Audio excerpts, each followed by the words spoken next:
Target naman ng mababang kapulungan ng Kongreso na pagtibayin ngayong gabi ang panukalang pambansang budget sa susunod na taon.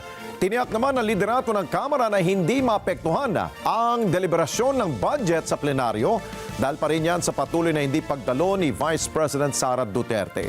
Eden Santos sa balita.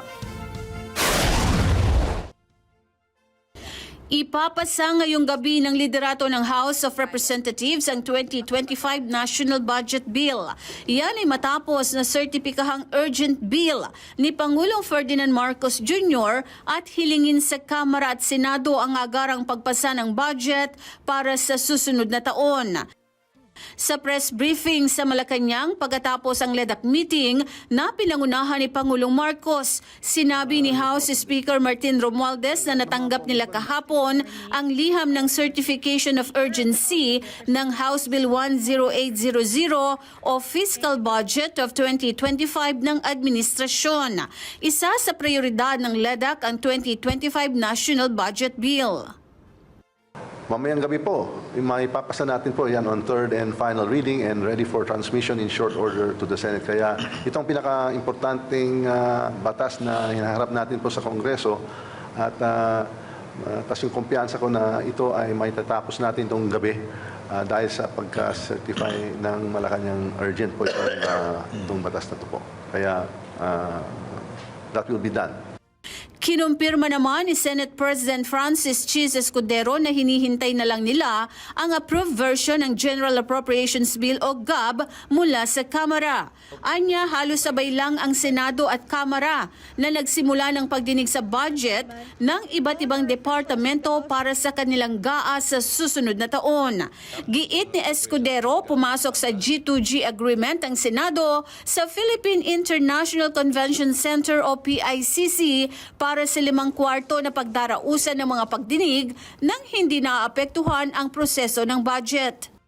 At inaantabayan na namin ang pagbigay sa amin ng approved version o tinatawag nating GAB o General Appropriations Bill galing sa Kamara upang magsimula na ang talakayan kaugnay ng 2025 budget sa plenaryo ng Senado. Sa ngayon, on schedule ang mga pagdinig sa komite ng Senado. Binigyang diin ni PBBM ang kahalagahan ng agarang pagsasabatas ng pambansang budget. Sa liham ay sinabi ng Pangulo na ito ay upang matiyak ang tuloy-tuloy na operasyon ng mga kritikal na tungkulin ng pamahalaan.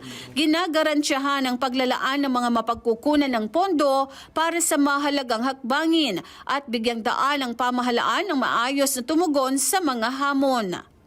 Opo, yun po talaga ang hangarin na po natin, hindi lang para sa Pangulo sa Administrasyon pero sa taong bayan na meron tayong isang national budget for progress, prosperity and development para sa buong sambayan Pilipinas. At minaasahan namin na ito'y maaprubahan ng may sapat na panahon para ito'y mabasa at ma-review ng Pangulo kaugnay ng mga line item veto na maaari niyang gawin sa panukalang budget upang maging ganap na batas ito bago matapos ang taon. Tiniyak naman ni Romualdez na hindi maaapektuhan ang deliberasyon ng budget sa plenaryo sa patuloy na pangiisnab ni Vice President Sara Duterte. Sinabi ni Romualdez na nais nilang makita ang Vice Presidente ngunit pinili niyang lumiban. Pero kahit wala umano si Duterte ay ipapasa ng Kamara ang 2025 national budget.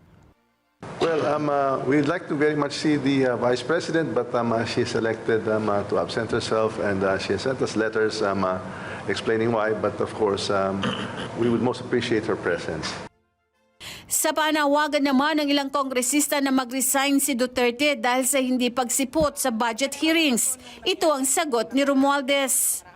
Well, lahat ng mga congressman may ideas, meron silang opinion, but before tonight's end, we will come to a resolution and that will be the act of the plenary.